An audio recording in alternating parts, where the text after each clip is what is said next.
All right, everyone. I guess we'll go ahead and get started. There you go. So Kelsey's got the note in the chat there that if you want to get attendance, let's see here, Kelsey. Want to get attendance?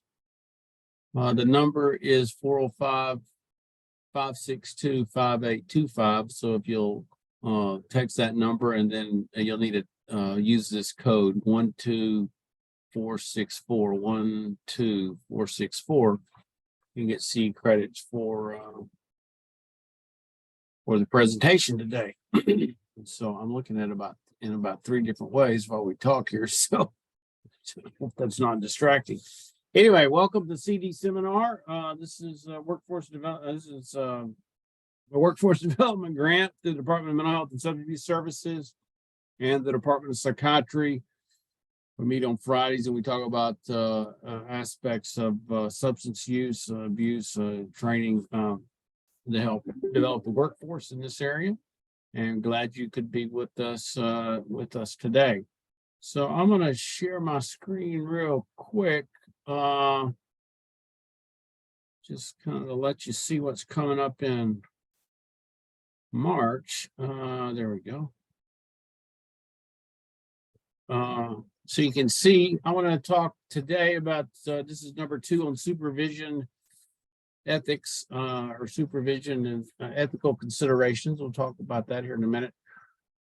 Then you can see that we've got to be announced next week, but we plan on we'll be having a presentation of some sort next week. We're still trying to line that presenter up.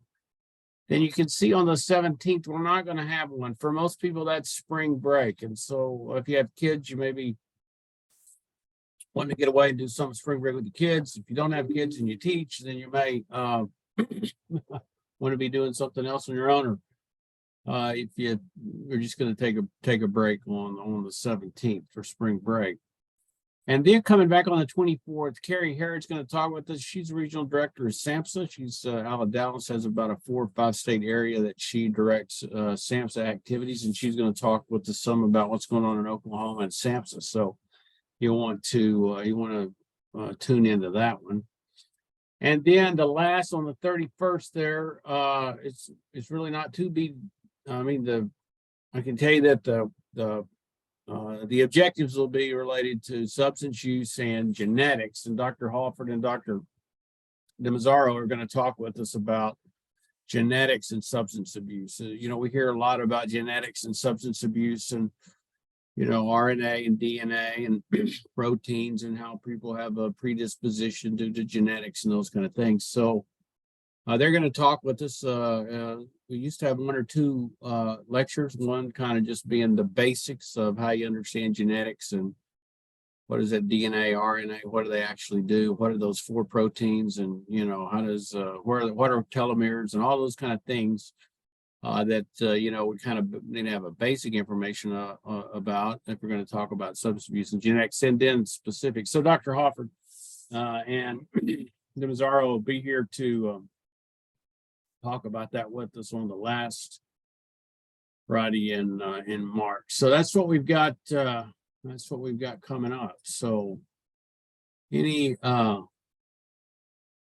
questions or comments on that? We're going to try to get Arlie to present for us next week. I think we'll see how that goes. If not, we'll have somebody else standing in. I'm not ready. Huh? I'm not ready. You're not ready for next week? All right. We'll wait. We'll have to wait a little longer. If I have to talk again next week, I'll talk again next week. But anyway, we'll definitely have a presentation. Okay, so now that we're going to get on with the second part of supervision ethical considerations. And I'm going to share my PowerPoint again with you.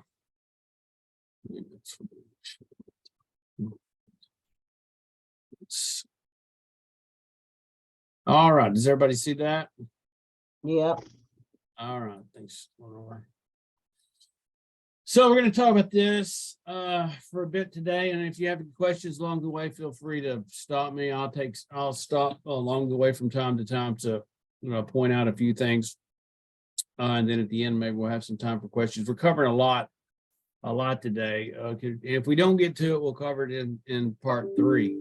But there's a lot of information. So we're going to take a fairly quick look at Oklahoma LADC supervision rules and guidelines. We're going to take a quick look at some core competencies. We're going to hopefully spend most of our time looking at models of supervision, and we'll delve into a couple of those. The idea being not that you would need to know all these models of supervision, because we're probably going to show you 6 or 7, but that in your supervision that you have some model that you're working off of as your supervisor folks.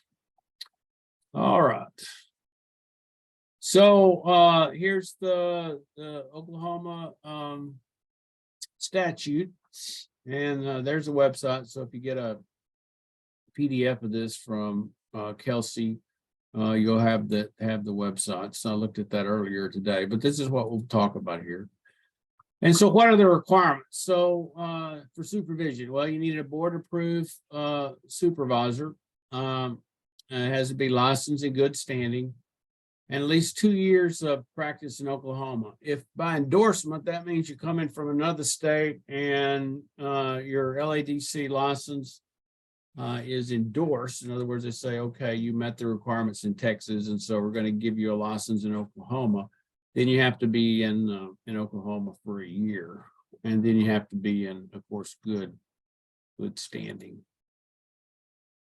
And other kind of credentials, responsibilities. So you'd need to have a ICRC. That used to be very important because that was kind of reciprocity between states. But now then that states have licensure boards and laws, that ICRC is not quite as important as it used to be.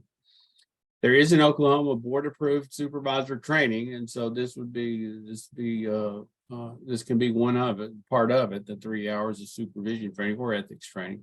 But you need some supervision training, or course. You need to pass the supervisor exam, and then you need to have these skills that are consistent with the National Association of Alcohol and Drug Abuse Counselors, or ICRC exam. So you need to look at those, and basically we're covering those today. And so you'd want to comply with Oklahoma state law rules and procedures. So, and you can find those at their website. So about the this is kind of important. The supervisor responsible for having and maintaining knowledge about, this is actually about the supervision, supervisee's practice. So it's important as a supervisor that you know about the person's practice. I always get a little uncomfortable when I hear about supervisors supervising somebody. They've never visited the practice. They've never been to the location. They've never seen it. So it's your responsibility as a supervisor to know about the agency, whether that's private practice or that's an agency.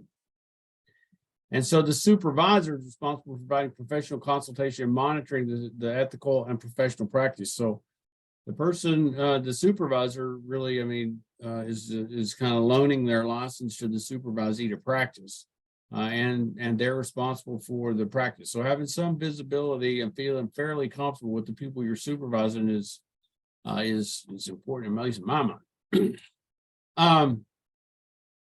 And then we get into kind of, what's the ratio? So an average of 1 hour per week, that's live supervision. And you can have group supervision about half the time and a maximum of about 6 people in the group supervision. So a lot of it's got to be individual, half of it, and it's got to be live.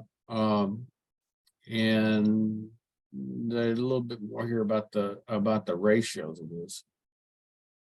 So this is what they put in there some time ago. It's got to be interactive, it's got to be visual, which means face to face, and it's continuous. So I think a long time ago there was this kind of deal where you do 15 minutes here and you do 20 minutes there, and you meet in the hall and you do another 15 minutes. You count that as an hour.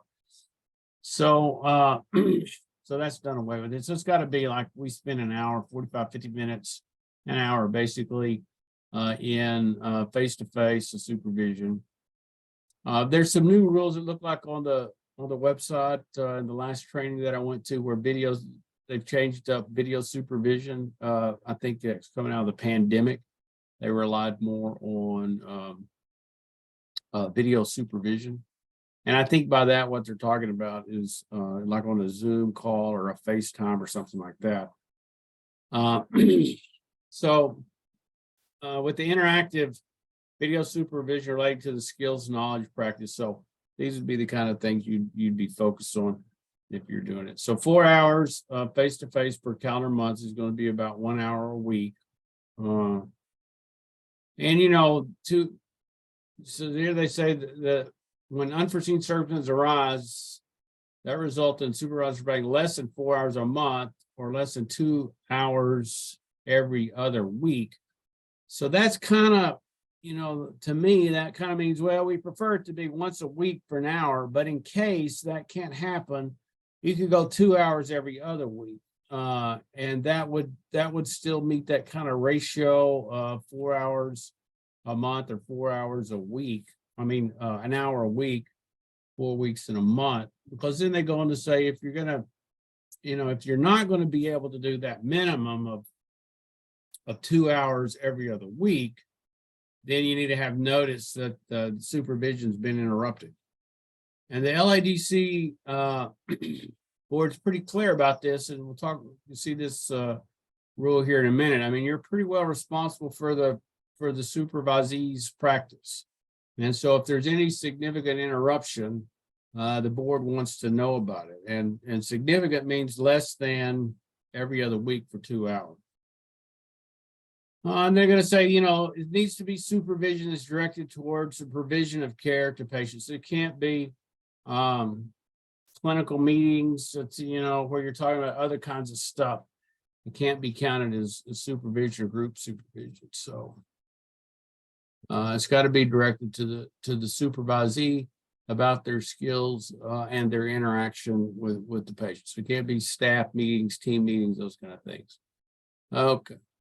So when the proposed supervisor is not a staff member of the supervisor agency, the proposed supervisor will ensure the agency administration or its representative is in accordance with the arrangements of the supervision. So here we talked about this last time, this need for informed consent. And if you're working with supervisees at an agency, that agency needs to know that you're providing supervision. And if there's any agreement about how that supervision might affect a person's career or their employment or a raise or a promotion, then that needs to be clear. And here we see this, that it's the supervisor's responsibility to make sure that that the agency knows that the person is under supervision and they're providing the supervision. The supervisor is responsible for securing agreement from the agency administration as to the purpose, content, and desired supervision, and the supervisor's specific role, responsibilities, and limitations. Supervisor is also responsible for learning the agency's functions and policies. So here again, it's stating the same kind of thing. And then some knowledge of the agency's policy and procedures. Now, if you're working particularly somebody you shouldn't really be doing private practice at this point, but if you're working with somebody who is doing something kind of independent, you'd certainly want to know that. They should be working for an agency, and you'd want to know about that. So in the past, when I've had supervisees who work for agencies and I wasn't part of the agency or wasn't there, I'd ask them to bring the policy procedure manual to me. And so we would sit and go over the policy procedure manual and make sure that, we understood them and that the supervisee understood them and those kind of things. So the point being, if you're supervising in an agency that you're not a part of, you're supervising somebody in an agency that you don't have visibility on, it's your responsibility to make sure that the agency knows what you're doing. You're supervising supervisor. your supervision. You understand the policy procedures that the supervisee would be expected to work on. I think it's a good idea to talk to their supervisor and make sure their supervisor knows you're doing supervision and periodically talk. And like I said, informed consent back with the supervisee is just what that means. Does that have anything to do with their job or anything like that? So, okay. See what's in the chat. And we got a question or two. All right. Okay, that's all about CME stuff. So, let's see. So the qualifications, still talking about this kind of thing. Notice this, you're on call 24 hours a day, 7 days a week. So, with cell phones and so forth, sometimes that's not a big deal. But if you're really going to be, gone, and you can't, be in the area or this vicinity or, able to be contacted by phone, you probably need somebody who's going to be on call for you. So if the supervisee is not able to get hold of you, then who do they need to get hold of? And that needs to be somebody who would be, at the same, be able to offer the same level of supervision that you would or greater. So it could be a physician, or it could be a psychologist, or somebody if you're going to be gone. Okay. Now then 6 is important. You hear this sometimes. Well, I don't have to report. If there's an ethical or professional violation, well, they're not licensed yet, so I don't have to report it if you find out a supervisee is messed up in some form or fashion. But here it's clear that if a supervisor was to immediately notify the board of any ethical or professional violations of supervisees. I had that happen once. I had a supervisee that really messed up. And it caused that person their job, and they needed to be reported to the board because they made a grievous error.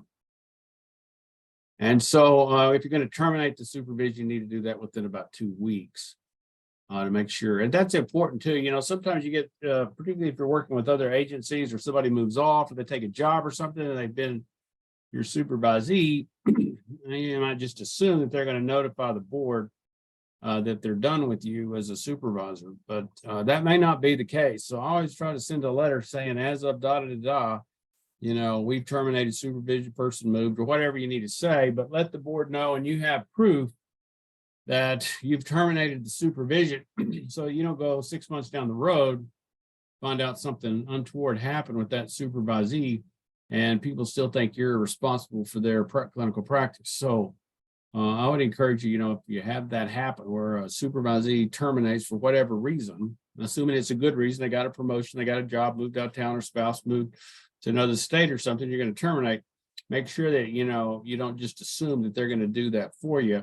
You contact the board yourself in writing and you let them know that you terminate. You should be doing that anyway with your contract and those kind of things, but sometimes that falls through the cracks. So make sure you do that. And then here, if you get a PDF of this, there's the LADC administrative code. That's the whole enchilada. And then supervision requirements. And this LADC rural impact statement talks about pandemic, and it talks about using video and electronic supervision. So you might want to refer to those as well. So we'll stop there. And I'm not a total expert on LADC rules or LADC mental health rules particularly, but any questions or comments from anybody?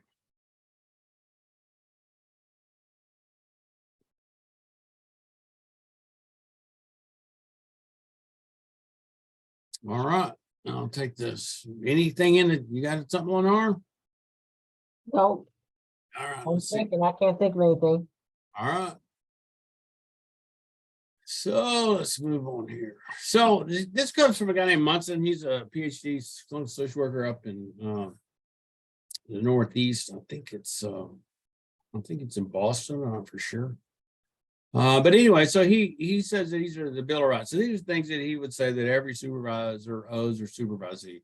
So it needs to be, we talked about this last time, the supervision needs to be consistent and it needs to be regular. And we talked about one of the ethical, legal problems that supervisors get into frequently with supervisees is they get busy or they don't keep regular, consistent supervision hours. And so the supervisee feels like they're hung out or worse, they have a real conundrum that they're trying to figure out either ethically or clinically, and it never gets addressed, and something unfortunately happens to the patient. So consistent regular supervision is important. So then oriented supervision respects personal privacy. So, we talked a little bit about this. So what's the difference between a supervisor and a counselor? And there's this gray area. But certainly you need to know when you're in the gray area and when it would be more appropriate just to refer the supervisee to their own personal counseling. The growth oriented is both in terms of growth. We'll talk more about this in the models of supervision. But in terms of the growth as a person, professional growth as a counselor, growth as an LADC social worker, those kind of things. So having some understanding of both professional growth in general and then specifically in behavioral health, substance abuse. And then the supervision needs to be technically sound and theoretically grounded. So hopefully, that's what we're talking about. This is theoretically grounded means it's just not fly by the seat of your pants, but there's some idea of what you're doing. And you have some, theory, or you have some idea, or you have kind of a roadmap in your head about what it is you think you want to see happen with supervisee or supervision and how that should go along. So a long time ago when I took a AAFT course, American Association of Emergency Behavioral Therapy and supervision. So we had to write a philosophy statement and had to come up with, different things that we talked about in terms of how we understood supervision and what our relationship like was with the supervisee. Technically sound means that, in addition to being regular and consistent, that in terms of supervision methods, you're technically sound. And in terms of being able to, if you're, technically sound, technically sound would be good supervision today includes observation. So whether that observation is audio, whether it's video or it's in person, good supervision includes observation. That's pretty state of the art. And so if you don't have regular observation, then you're not technically sound. And then do you know what to do with it once you get a recording and those kind of things? You know what to listen for, those kind of things. If you're doing group supervision, do you know how to do role play? Do you know how to have them do role play? I mean, do you know how to do various things like that? So that's a technically sound. So the criteria, we'll talk about this in the third section, is giving feedback and setting objectives and criteria. But there needs to be clear evaluations. And here again, we're talking about actual observed performance. So if you're going to do supervision, you really need to be observing the supervisee. The supervisor is adequately skilled in clinical practice. You don't have,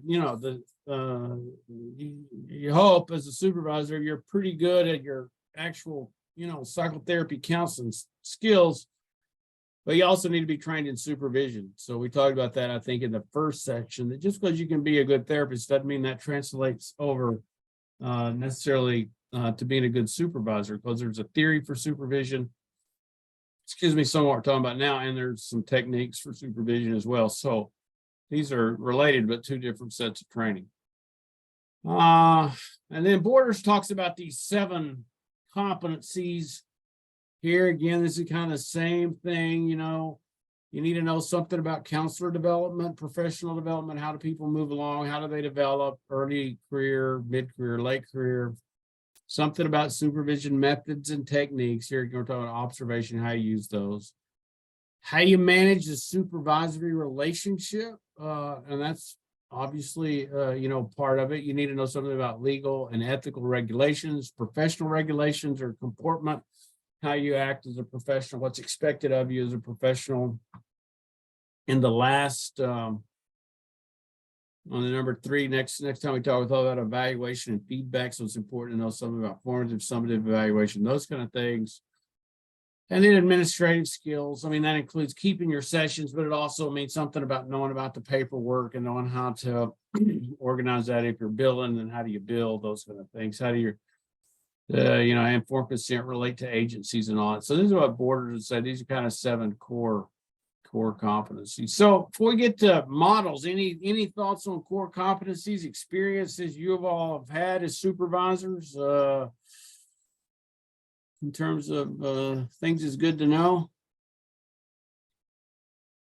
I just know that I probably mentioned this last time, but it just resonates with me that I probably will never supervise anybody else who doesn't work within this organization anymore. Well, I mean, that's something you have to think about because unless you have the time, and Lenore, that's a good point. Unless you have time and energy to go out and actually observe and see and get to know their organization, you're kind of at some, you're kind of at some risk. I was looking at the website today, and I saw this. I thought this was interesting for the LADC mental health. Actually, there's a requirement that you observe. I think it's six sessions, either through recording or through direct observation or in some way, if they're doing in-home services or they're doing services that are out of the office. I thought that was kind of interesting. That's a good move. When I used to do supervision at large, that was always one of the things I wanted to do, was go to the office, see how they practice, see where they practice. I had a couple of people who were doing stuff at home, in-home stuff that, it just didn't seem like that was some of the stuff they were asking them to do, or some of the stuff they were doing was a good idea. So anyway, I think you're right, Lenore. You got to really think through that. Other comments? I didn't have any bad experiences. I was fortunate, but I very well could have. Well, there's a certain amount of risk when you're doing that. You got to be willing to take that risk on and manage it. So yeah. All right. Other comments? All right. So let's start taking a look at models of supervision. This is a prod from the Working Alliance, and a lot's been written about Working Alliance with patients. And the same thing applies into the supervision. So for the Working Alliance to work well, there's really three components. One of them is this relationship or the bond. So, the person's got to like the supervisor, and the supervisor's got to like the supervisee, at least some. And they have to have a relationship and be able to talk and get along without too much trouble. Now, sometimes in academic settings, you get assigned a supervisor and some real sparks can fly and some real interesting dynamics can come about. But generally, when you're talking about paid supervision, after, you've completed your degree, usually somebody's paying the supervisor. So generally speaking, if you just can't stand your supervisor, you may find somebody else. The opposite may not be true. If you're a supervisor and you're dependent on the income, you may have more elasticity in terms of what you're willing to put up with, or the kind of people you're willing to try to like. So, but that does come into play, but you got to have a relationship. And then over here, you need agreement on the goals. So what are we going to do? I think, this is problem, generally speaking, in supervision. And it's kind of, well, the goal is to get my license. And so the goal is for me to clock enough hours with you so that I get my license. And that's obviously a goal, but, more helpful are goals like, so what are we doing? Are we trying to learn how to do, psychosocial evaluations? Are we learning how to apply ASAM criteria? Are we learning how to implement motivational interviewing? Those kind of things. So if we can have some agreement on the goals, and the goals being, fairly tight, and that coincide with the level of professional development of the supervisee, that's good. And then you got to have agreed upon tasks. And so here it's like you're going to record, or you're not going to record, or I'm going to sit in, or I'm going to look at your notes, or we're going to have so much group, and we're going to do role playing. I mean, what are the kind of tasks we're going to do to arrive at the goal? And of course, the looser your goals, and tendency is for the looser your task. So, depending on, what you're doing, maybe every 3 months, maybe every 6 months, maybe, more frequently early on, you need to talk about this. So what do you want to get out of this next section? You want to do some family therapy? You want to do assessment? Do we need to bone up on your pharmacology and kind of the biomedical aspects? So what are we trying to do here? And, then are you going to read? I mean, some folks are readers and some folks aren't readers. And so, is that an acceptable kind of thing? So if I assign you some readings as your supervisor, but are you likely to do them? So anyway, these are kind of simple, very basic competencies kind of model. So we should talk about what supervision is. Morgan and Sprinkle Marriage and Family Therapy guys, they give a good definition. So it's a structured relationship between a supervisor and supervisee And notice that the goal for the supervision is to gain attitude, skill, and knowledge to be a responsible and effective therapist. So what that doesn't say is that you're responsible for the outcome of the patient. You are responsible for the outcome of the patient along with the supervisee, but ultimately as a supervisor, you're responsible for that. That may not be, it may be a less than a perfect outcome, but generally speaking, we're looking at a positive outcome for the patient, but you're also responsible for that. But as far as the supervision piece, it's the growth of the supervisee or the professional development of the clinician. So when you go to a resident clinic, when you go to the dental clinic where it's, trainees for dentists or dental hygienists, you're expecting they're not going to knock out your teeth or they're not going to really mess you up or anything. Actually, they're going to do good work, but that they're there as a trainee. They got attendings that are watching over them and asking questions and checking them out, but it's a training clinic. And so while you're getting good dental care, the focus is on training dental hygienists or dentists. So it's going to have to try to hit that balance. So now then, models of supervision. So the oldest kind of model of supervision is do what I do. And so hopefully, that based on the supervisor's, approach, whether that be, psychodynamic or a developmental model, whatever it is, that they know what they're doing. And actually, let me back up here. So these are 4 types. Types of supervision. So you got the psychotherapy-based model. We'll start with that one here in a minute. Developmental models, which are models that talk about the growth. So these are sequential growth of the supervisor. Then you got more integrated models, which integrate both aspects of this, what the supervisor is doing and what the supervisee is supposed to be learning or how they're supposed to be maturing. And then 4th, you got a common factors model. So backing up. We're going to clarify that. So the psychotherapy model is basically, so I practice cognitive behavioral therapy. And so that's what I practice in my supervisor. So if it's cognitive behavioral therapy kind of model that I'm talking about, so as a supervisee, when you're in there, what kind of thoughts are you having? Are your thoughts about yourself and the quality of your work and how you understand your patient, the factual, logical, helpful? And if they're not, then, how do we address those, behaviorally? What do you know to do? Do we need to practice those, over practice those kind of things? Same thing with psychodynamic approach. So if you're, a psychodynamic supervisor and you use a psychodynamic approach to your supervision, you take a look at the patient, it'd be patient-centered. So what's going on with the patient psychodynamically? And you look at the supervisee, what's going on with them psychodynamically. You look at transference and countertransference there. And then you look at what they call the supervisory matrix, which is, what's going on with the patient in terms of their relationships, what's their object relation, so to speak. And then you're taking a look again at the supervisor, supervisee, what's their transference, countertransference, object relation. And then what's your transference and countertransference as a supervisor, both to the supervisee and to the patient, and what object relations kind of things do you have going on there. So fairly complex, but that's the way to practice. Same thing with the feminist model, and I just described the cognitive behavioral model. So here we're talking about, I practice psychotherapy from a particular kind of method that I understand and I'm able to implement, and I apply that same psychotherapy method to my supervision. That's not, a lot of people do that. Intuitively, they kind of do it. That's probably not what the literature on supervision suggests, but still a lot of people do it. And particularly from a psychodynamic standpoint, that's the model for training pretty much is the application of psychodynamic principles, psychoanalytic principles to the supervisor-supervisee relationship with this supervisor matrix going on.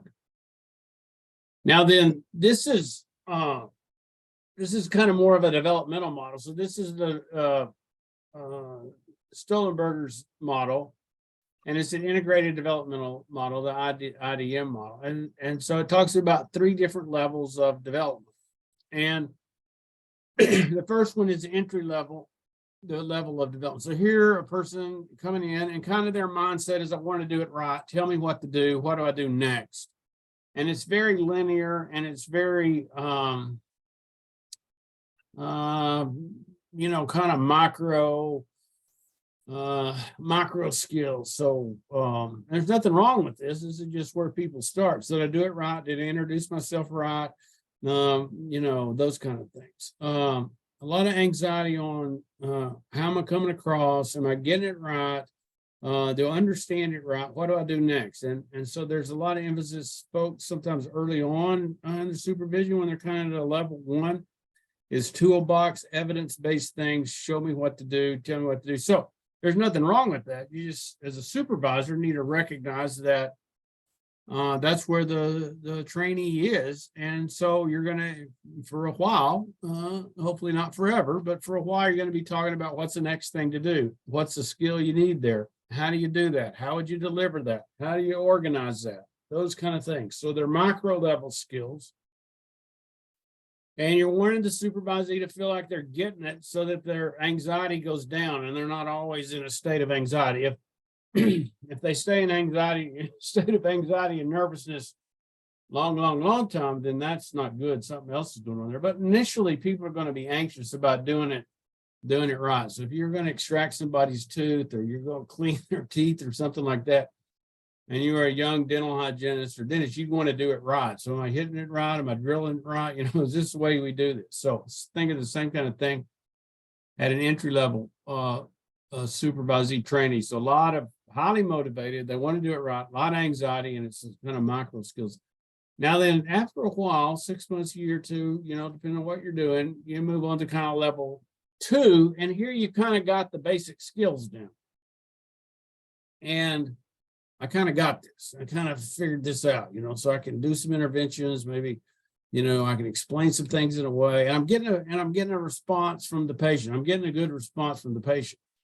And so that becomes kind of the sometimes the difficulty, the struggle for somebody who's kind of in this mid phase, is they become overly dependent on the patient's response. And so if the patient doesn't respond well, if the patient doesn't mirror them back, if they're not gratified by the patient's response, then their esteem goes down, feel like their effectiveness goes down, and those kind of things. So they're confident, they've got some skills, and they may have a good range of skills. And they're able to get in there and be effective, and people are able to help people, and people respond to them. But their focus sometimes is on the other person. So initially in a level 1, it's internal focus. Am I doing it right? What do they think about me? How do I contain my anxiety?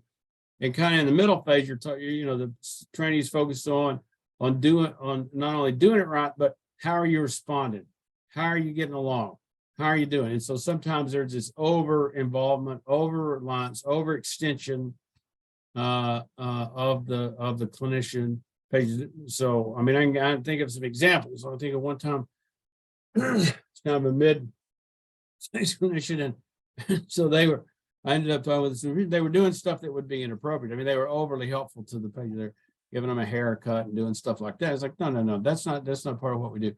So, but it was in the best interest of the patient. They thought that would help the patient, all that kind of stuff. Well, that's great, but there were some boundaries. So this kind of boundary thing, getting over involved, overextended with the patient in level 2, is kind of something to watch for and help the patient learn. I mean, let the trainee learn how to manage that with the patient.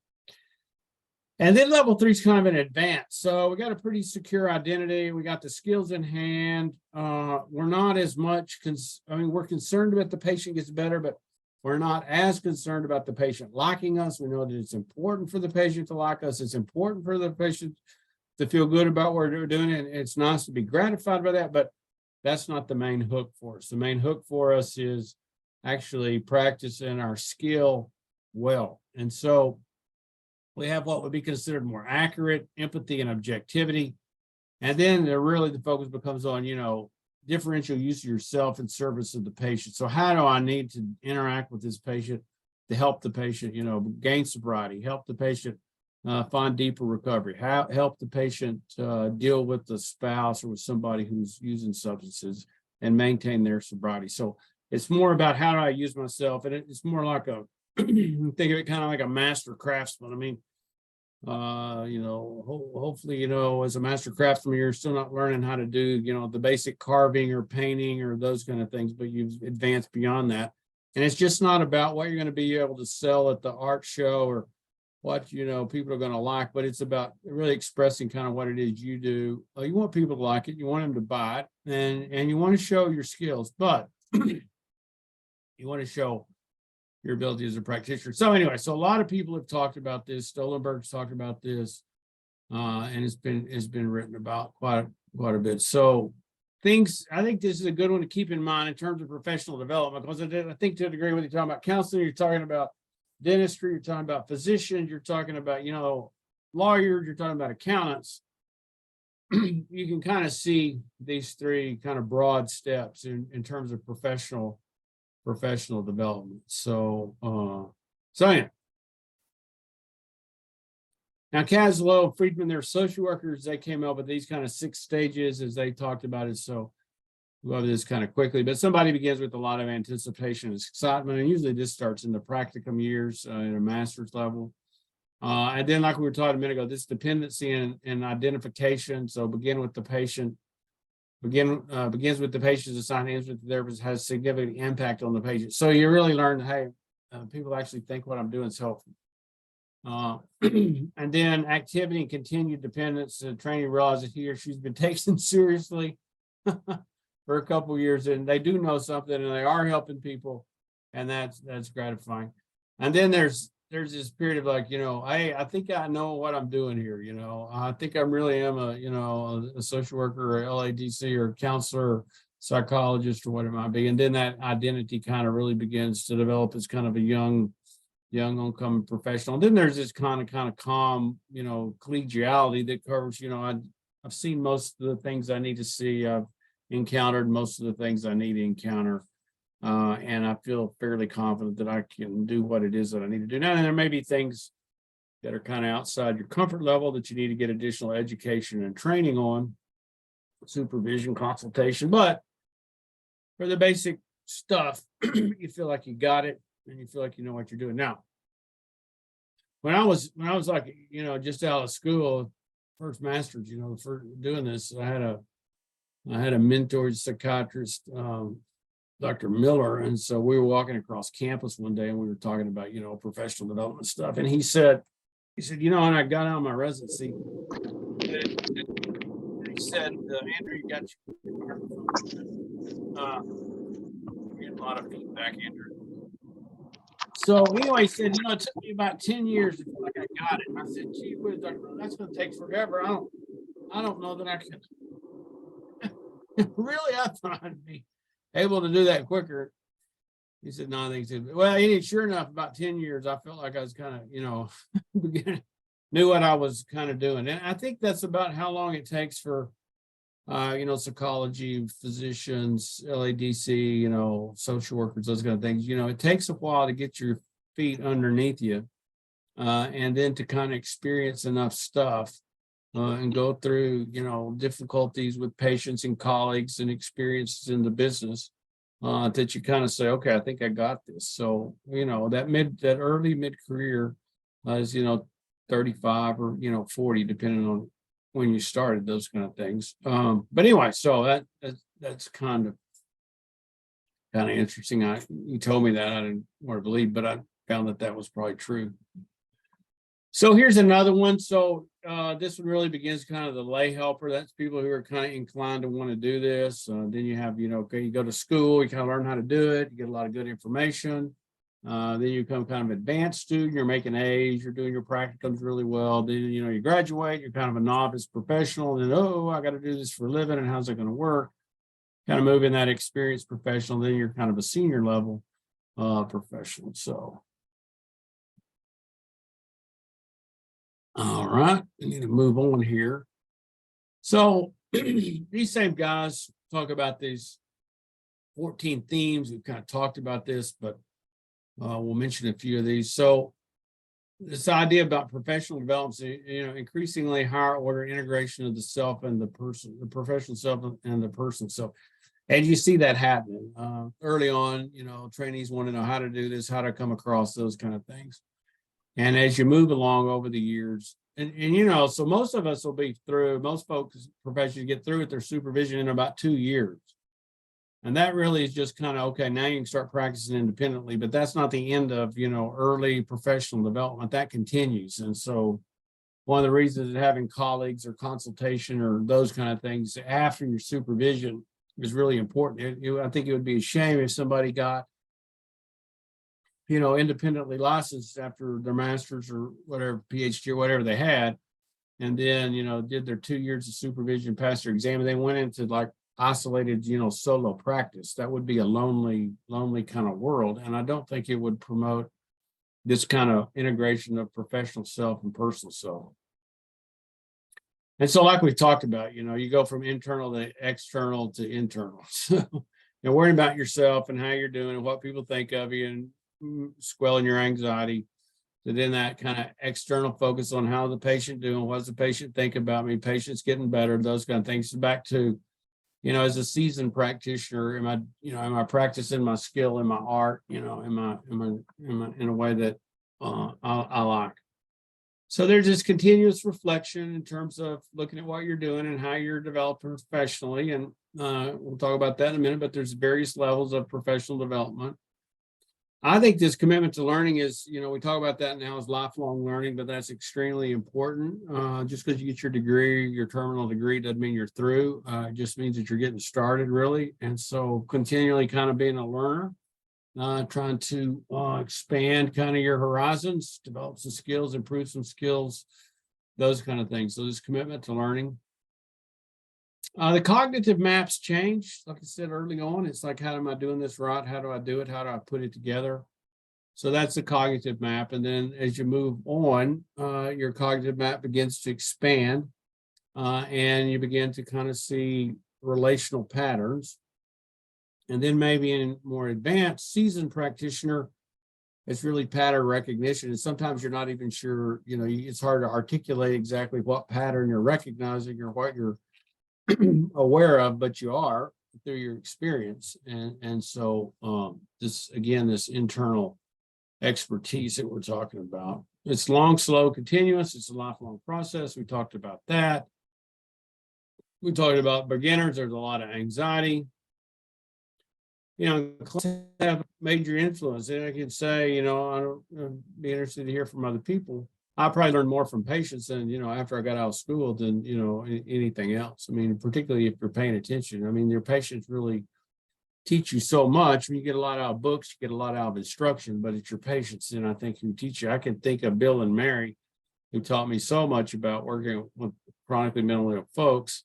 When I was very young, they were a married couple.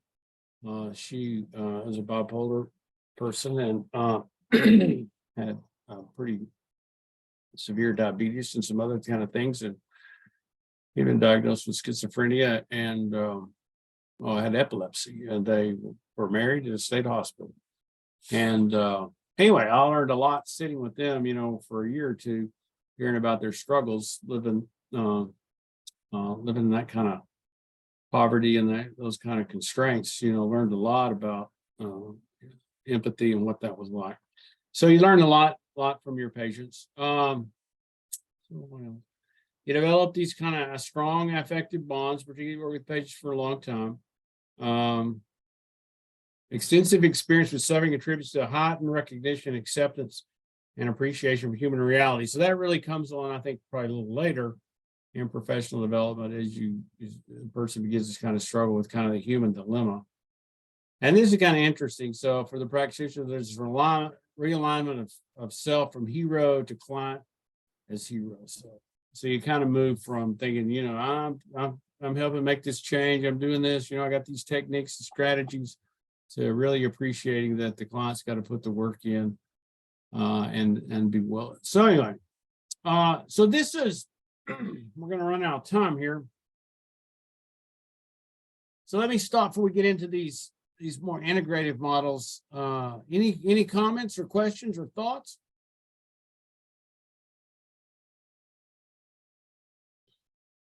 Cheryl, Larry, you got anything for us?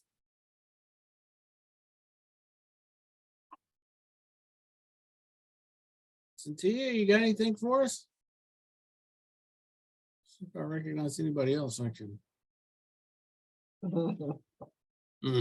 Bug. All right. Dr. Fink, you got anything? Supervision is a very, very complex experience. And I think it takes, I've only supervised about 3 or 4 folks, but I really think it takes a lot of thought that goes into it. It's a big commitment, I think. And Yeah, so, yeah, I agree. You have something you want to add? Yeah, I think I'll just second Lenora's comments about it. I mean, I love the, kind of the model conceptualization of the of supervision, but it's also the opportunity for a ton of professional growth in the supervisor as well. I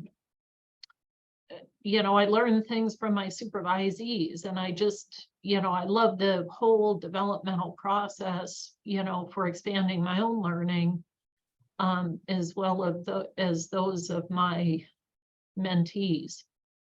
Mm-hmm. It's a really rewarding process.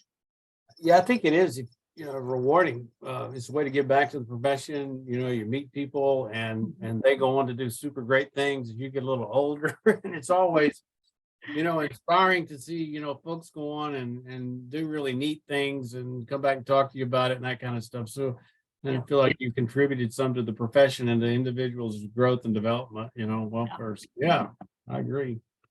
But Lenore, you're right. It does come with some work and it does come with some risk, and you gotta calculate that in and make sure you got time to do it. I think that would be another big thing. Is it is a time commitment, like you're saying, Lenore. So you got to plan for that. So I really okay, think that go more ahead. people should do it, though. I really do. I think that we need to be committed. If you're going to do this for any length of time, then you need to be committed to share with others coming into the field, because the only way we're going to get people licensed is for them to all be supervised. And so I think we need to commit to do that. That's just my editorial. Well, you're right. And like we talked about in the first round of this, the supervisors become the gatekeepers for the profession. So if you don't hold the standard, then you can't really blame folks for saying, well, it's just, they don't do much over there. So good. Okay. So we're going to talk about a few more models. And I think I'm probably going to give you the overview, and then we'll come back in the third one and talk a little bit about this. But this is Bernard's integrated model. So what we're beginning to see here is you got some functions and you got some roles. And so you got the teacher, the counselor, the consultant. So the supervisor kind of plays those roles.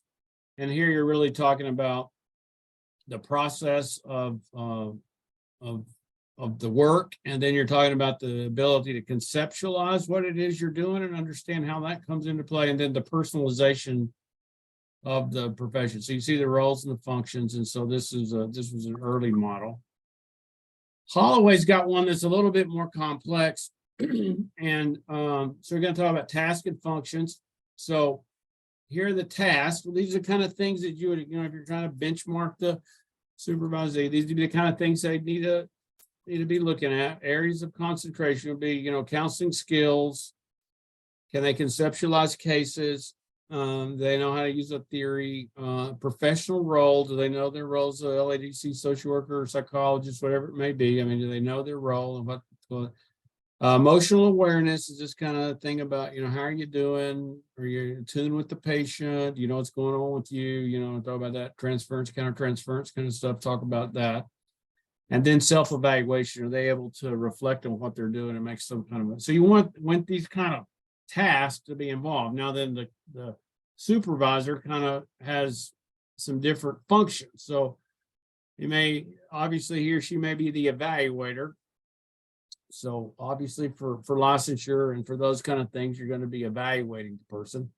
And then can they instruct and advise? And so here you're kind of thinking about teaching, you're thinking about a little bit about mentoring, those kind of things. Are they a role model? Can they model it for the supervisor or the trainee in terms of both, being able to model how you're going to do an intervention, how you're going to do this, but are they able to model, professional behavior? Can they consult? And, here again, you're talking about being able to help them analyze a problem. taking, specialized information expertise and applying to that problem to solve problems. Sharing support is kind of the interpersonal piece. And then you have these settings or factors to be the supervisee client setting. So here, this model is a little bit more advanced and it's a little bit more complicated, but it gives you some ideas about, we'll take a look at this in the third piece for LADC. We'll take a look at some competencies that a person needs to have. We're talking about some competencies, you're talking about some roles. Now, this is the one I like. This is Morgan and Sprinkle. This comes out of the marriage and family therapy. And so they're really talking about common factors. And so we'll come back and talk more about this because we're going to be out of time. We got about 5 minutes, so they're going to talk about these 3 areas. You got the coach, the teacher, the mentor, and the administrator.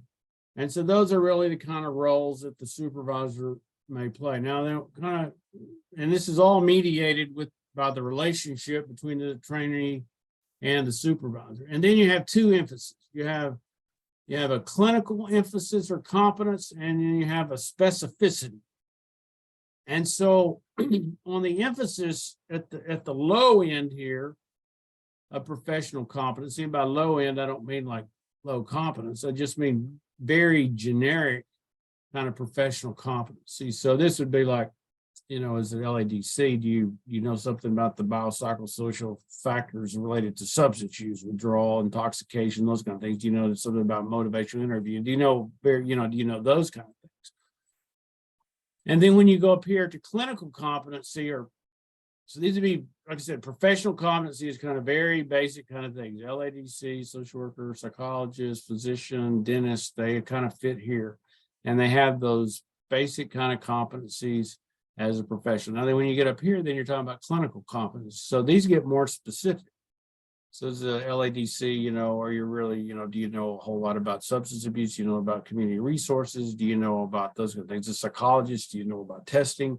And if you're specialized in eating disorders, do you know about eating disorders? Those kind of things. So here you're talking about this very kind of specific clinical competency. Here you're talking about professional competency. And then on this end, you're talking about specificity. So these are kind of idiosyncratic kind of predictors. So here again, it's about being a psychologist, it's about being a social worker, it's about being an LADC. So, and then when you get down here, these are kind of these more general kind of things. And so, do you know how to be a professional? Do you know basic kind of ideas about ethics and legal kind of things? So here you're talking about very specific things. So clinical competency particular would be like, so if you did neuropsychological testing, or if you worked in an inpatient treatment center specializing in, detox. So this would be way, way up here, idiosyncratic, very specific clinical competence. So I like this model because it talks about these various dimensions and roles. And we'll come back and talk more about this in the next section, in section 3, when we talk about evaluation, feedback, and those kind of things. So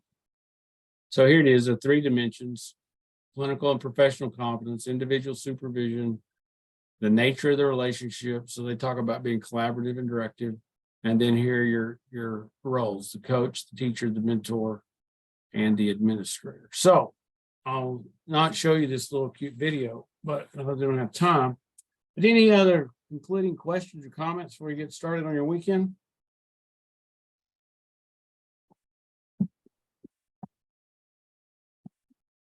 Hey, Dr. Brad, I do have one question. Yeah. Hey, and maybe it's more so for where are the other videos? Have the videos been posted on the CME site for the recordings for previous classes? I guess. I think they have. I think we missed one time because I don't know. I think we missed maybe the last one, but the other should be. Kelsey, are you on? Do you know? They're not on that same site. Huh? They're not on the same site where you get your CEUs. It's a different site that you go to. It should be in these instructions. Yeah, you go to the meta site, right? Yeah. So, is that the same site that before? That's the old site, right? Yeah, the old site. The old site. Okay, all right. Thank you. That's Yeah, you can get hold of Kelsey if you have questions. But the old site's still where they're posted, as I understand it. So you go to the meta site. That's where you look at it, but the CEU side is a new deal. So we're trying to work through that, get that to work, but that's a good question. Well, That, thank you. there, do you get the emails about these, Mm. chemical dependency seminars? Yes, I do. I guess I don't know. I thought I don't There's know. I a may have just handout read at it the very wrong. beginning, this the third handout, it says viewing recorded seminars. Then it gives you the instructions about how to reach those recordings. Okay. Okay, It's we'll do. not the same site that you go to for the CEUs. The It's a different CEUs. site. Yeah, thanks, Laura. Thank you. You bet. Any other comments, questions? All right. Well, thanks for your attendance today. We'll call it quits and we'll let you get started on your weekend. And then we will have something for you next week. And we'll go from there. So have a good, safe weekend. Thanks a lot. Thank you.